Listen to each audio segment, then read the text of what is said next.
Football game again played 29 years ago. For those of us who were here back then, we remember Miami, Notre Dame, Miami more for its T-shirt. Catholics versus Convicts. Let's go back to the phone line now. Patrick Creadon, Notre Dame grad, Notre Dame alum, also producer of that 30 for 30 documentary that aired on ESPN about the origin of the shirt and what it meant. Patrick, let's get you back on board, and I want to ask you full disclosure, how difficult was it to get people to talk on camera about this? Because at the time, I recall, it was a pretty controversial T-shirt. Yeah, it's great to be here, Vic. Thanks for having me. You know what? I was excited to talk about the game, and I was excited to talk about the rivalry. I was not that psyched to talk about the T-shirt, because the T-shirt, even 29 years later, the T-shirt is still very controversial. It's very edgy. It makes a lot of people very upset still.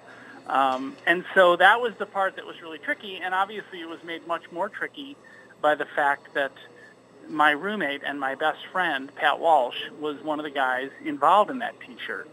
And he ended up paying a very high price for making that shirt. So it was, you know, when the guys from 30 for 30 approached us and asked us if we wanted to tell the story, we were really excited about it, but we were also a little bit nervous about reliving it, some aspects of it. Well, Patrick, I know how much work goes into these type of documentaries. It is hours and hours of research and interviews. And how long ago did you start this? How long did it take? So it took about a year. So we started shooting on October 15th, 2015, which was actually the anniversary of the game. That was 27 years after the game was played. I was there in the stadium with Tony Rice and Pat Terrell and Chris Zorich and Pat Eilers, a bunch of guys from that team, and we finished up just about a year later. So yeah, it's about a year in the making, and I'll tell you, the 30 for 30 team is incredibly talented. That's a group of team based at ESPN. They were the guys that made the Academy Award-winning film this year about O.J. Simpson. That won Best Documentary this year. So obviously the guys at 30 for 30 know what they're doing. And they were incredibly supportive in our efforts and really just wanted to hear the story behind the story. I do agree with you. The shirt and what the shirt signifies gets overplayed a lot. It's more about the rivalry itself and what the schools meant to one another at the time when football was heated both on and off. But I got to tell you, I had this box of Notre Dame collectibles that I kept in my house, and my wife got rid of it like 5 years ago. In that box was one of those original T-shirts that I had. I had no idea at the time, though, and you learn watching the documentary, that former basketball player Joe Frederick actually had a hand in the production of this shirt. What role did Joe play? So it was actually Joe's idea. Joe was at home one weekend with his brother, and this was summer of 1988, a couple of months before this fateful football game took place. And Joe and his brother were watching ESPN, and they mentioned on SportsCenter that 2 Miami Hurricane football players had been arrested.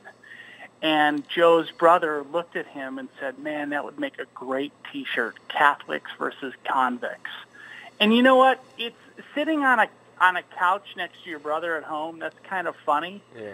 And it is funny, and it's clever. There's something catchy about it. But you put that on the back of a T-shirt, and you sell it outside of Notre Dame Stadium, that T-shirt really comes into conflict. It clashes with what I think Notre Dame tries to be.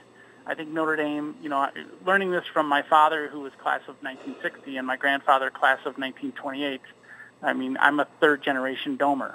And my dad always taught me, you know, treat your opponents with class, and win, lose, or draw, you shake their hand at the end of the game.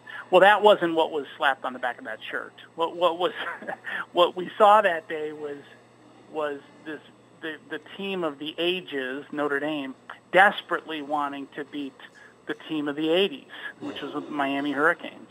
And we did everything we could to win that day, including make a very controversial T-shirt, which lives on to this day. Well, Patrick, I know you're working on another Notre Dame-related documentary. I can't wait to see that. But my final question to you, pretty simple. Did Cleveland Gary fumble that football? You know what's funny is Cleveland and I have become very good friends. I've gotten to know a lot of the Miami guys really well. I'll tell you what. I agree with George Streeter, who's also in our movie. George Streeter reached out on that fateful play. George reached out with his right hand, and he came in contact with Cleveland Gary's right hand, which was carrying the football. And I believe, and George believes, that Cleveland then lost control of the ball and pushed it across the goal line. That's what I think happened. That's what George thinks happened. Not surprisingly, that's not what Cleveland thinks happened, but that's beside the point. The call went in our favor, and a couple minutes later, Miami got a very favorable call in their favor for a touchdown. And I think what the movie shows is that at the end of the day, the refereeing all kind of evened out, which I think is really satisfying, whether you're a Notre Dame fan or a Miami fan. That game was not determined by one call. That game was determined really by two calls. One went their way, one went our way. And at the end of the day, the score was 31-30 Notre Dame. Still remains the greatest Notre Dame football game I've ever seen in person. And thank goodness they didn't have HD TV back then, or that fumble may have been replayed. Hey, Patrick, thank you so much for your time. Thank you, Appreciate the doc, okay?